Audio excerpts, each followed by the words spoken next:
നമസ്കാരം. കേരളത്തിന്റെ തലസ്ഥാന നഗരത്തെ നയിക്കേണ്ട ജനപ്രതിനിധികളുടെ സഭയിൽ ഇന്നലെ മുഴങ്ങിയത് വികസനത്തിന്റെ ശബ്ദമല്ല, ബഹളത്തിന്റെയും തള്ളിക്കയറ്റത്തിന്റെയും ആരോപണങ്ങളുടെയും ഭാഷയാണ്.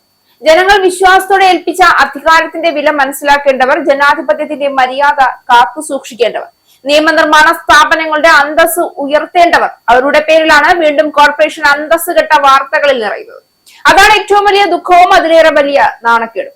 രാഷ്ട്രീയത്തിൽ അഭിപ്രായ വ്യത്യാസം സ്വാഭാവികമാണ്, പ്രതിഷേധം ജനാധിപത്യത്തിന്റെ അവകാശവുമാണ്.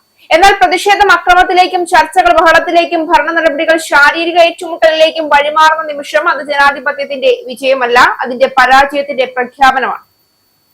നിയമം കയ്യിലെടുക്കാൻ ആർക്കും അവകാശമില്ല. കൗൺസിൽ ഹാളിനകത്തായാലും പുറത്തായാലും അക്രമം ന്യായീകരിക്കപ്പെടില്ല. അതുകൊണ്ട് തന്നെയാണ് സംഭവത്തിൽ പരാതികളുടെ അടിസ്ഥാനത്തിൽ പോലീസ് കേസുകൾ രജിസ്റ്റർ ചെയ്ത് അന്വേഷണം ആരംഭിച്ചിരിക്കുന്നത്. തിങ്കളാഴ്ച നഗരസഭാ കൗൺസിൽ യോഗത്തിനിടെ ഉണ്ടായ കയ്യാങ്കളിയെ തുടർന്ന് 3 എഫ്ഐആറുകൾ രജിസ്റ്റർ ചെയ്തിരിക്കുകയാണ് പോലീസ്. BJP കൗൺസിലർമാർക്കെതിരെ UDF കൗൺസിലർമാർ നൽകിയ പരാതിയിലാണ് ആദ്യത്തെ കേസ്. പൊതുവഴി തടസ്സപ്പെടുത്തിയതിനാണ് പോലീസ് സ്വമേധയായി എടുത്ത മറ്റു 2 കേസുകൾ. UDF കൗൺസിലർമാരുടെ പരാതിയിൽ BJP കൗൺസിലറായ ചെമ്പഴന്തി ഉദയനെ 1-ാം പ്രതിയാക്കിയാണ് മ്യൂസിയം പോലീസ് എഫ്ഐആർ രജിസ്റ്റർ ചെയ്തിരിക്കുന്നത്. ഗിരി, രതീഷ്, പാപ്പനംകോട് സജി എന്നീ 4 കൗൺസിലർമാരും പ്രതികളാണ്. വനിതാ കൗൺസിലർമാരായ ഷെർലി, അനിത അലക്സ് എന്നിവരെ ദേഹോപദ്രവം ഏൽപ്പിക്കുകയും വസ്ത്രങ്ങൾ വലിച്ചു കീറുകയും മുഖത്തടിക്കുകയും ചെയ്തുവെന്നാണ് എഫ്ഐആറിൽ പറയുന്നത്. മർദ്ദനമേറ്റ Palayam ward councillor Sherly, Nalanchira councillor Threasiamma എന്നിവർ തിരുവനന്തപുരം ജനറൽ ആശുപത്രിയിൽ ചികിത്സയിലാണ്. ഇവർക്ക് മുഖത്തും കൈക്കും സാരമായ പരിക്കേറ്റിട്ടുണ്ട്. മറ്റു 2 കേസുകൾ പോലീസ് സ്വമേധയാ രജിസ്റ്റർ ചെയ്തതാണ്. പൊതുവഴി തടസ്സപ്പെടുത്തി പ്രതിഷേധം സംഘടിപ്പിച്ചതിനാണ് കേസുകൾ എടുത്തിരിക്കുന്നത്. ഇതിൽ ഒരു എഫ്ഐആറിൽ LDF കൗൺസിലർമാരായ SP ദീപക്, K ശ്രീകുമാർ എന്നിവരുൾപ്പെടെ കണ്ടാലറിയാവുന്ന 100ഓളം പേർക്കെതിരെയാണ് കേസ്. 2ാമത്തെ എഫ്ഐആറിൽ K ശബരിനാഥ്, മേരി പുഷ്പ എന്നിവരുൾപ്പെടെ കണ്ടാലറിയാവുന്ന 200ഓളം പേർക്കെതിരെയും കേസെടുത്തിട്ടുണ്ട്.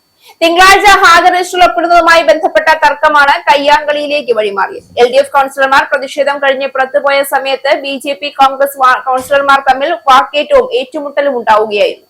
കൗൺസിലർ സുഗതനുമായി ബന്ധപ്പെട്ട രേഖകളിൽ കോൺഗ്രസ് കൗൺസിലർ ശബരിനാഥ് അടക്കമുള്ളവർ തിരിമറി നടത്താൻ ശ്രമിച്ചെന്ന BJP കൗൺസിലർമാരുടെ ആരോപണമാണ് സംഘർഷത്തിന് കാരണമായത്. ഈ കാഴ്ച കണ്ട ജനങ്ങൾ ചോദിക്കുന്ന ചോദ്യം വളരെ ലളിതമാണ്: ഞങ്ങൾ വോട്ട് ചെയ്തത് വികസനത്തിനോ അതോ ദിവസേന രാഷ്ട്രീയ സംഘർഷങ്ങളുടെ തത്സമയ സംപ്രേഷണം കാണാനോ? നഗരത്തിലെ മാലിന്യ സംസ്കരണം, ഗതാഗതം, കുടിവെള്ളം, പൊതുജനാരോഗ്യം, നഗരാസൂത്രണം എന്നിവയെക്കുറിച്ചുള്ള ഗൗരവപരമായ ചർച്ചകളാണ് ഒരു കോർപ്പറേഷന്റെ മുഖമാകേണ്ടത്. അതിനു പകരം പരസ്പരം ആരോപണങ്ങളും എഫ്ഐആറുകളും അടിപിടിയും മാത്രമാണ് പ്രധാന വാർത്തയാകുന്നതെങ്കിൽ അതൊരു രാഷ്ട്രീയ കക്ഷിയുടെ മാത്രം പരാജയമല്ല, മുഴുവൻ ജനാധിപത്യ സംസ്കാരത്തിന്റെയും ക്ഷയമാണ്. നിയമപരമായ ഓരോ പരാതിയും അന്വേഷണത്തിലൂടെ തെളിയേണ്ടതാണ്. കുറ്റം ആരുടേതാണ് എന്ന് തീരുമാനിക്കേണ്ടത് കോടതിയും അന്വേഷണ ഏജൻസികളുമാണ്, രാഷ്ട്രീയ വേദികളല്ല. പക്ഷെ ഒരു കാര്യം വ്യക്തമാണ്: ജനപ്രതിനിധികളുടെ പെരുമാറ്റം സാധാരണ പൗരന് മാതൃകയാകണം. അതിനു പകരം പക്വതയില്ലായ്മയും പരസ്പര പ്രകോപനവും സ്ഥാപനങ്ങളുടെ അന്തസ്സ് തകർക്കുന്ന സമീപനവും ആവർത്തിക്കപ്പെടുകയാണെങ്കിൽ ജനങ്ങൾ രാഷ്ട്രീയത്തോട് തന്നെ നിരാശകരാകും. തിരുവനന്തപുരം കോർപ്പറേഷൻ ഇന്ന് കേരളത്തിന് മുന്നിൽ ഉയർത്തുന്ന ഏറ്റവും വലിയ ചോദ്യം ഇതാണ്: അധികാരത്തിനായുള്ള പോരാട്ടം ജനാധിപത്യത്തിന്റെ അതിരുകൾ ലംഘിക്കുമ്പോൾ തോൽക്കുന്നത് എതിരാളിയല്ല, ജനങ്ങളാണ്.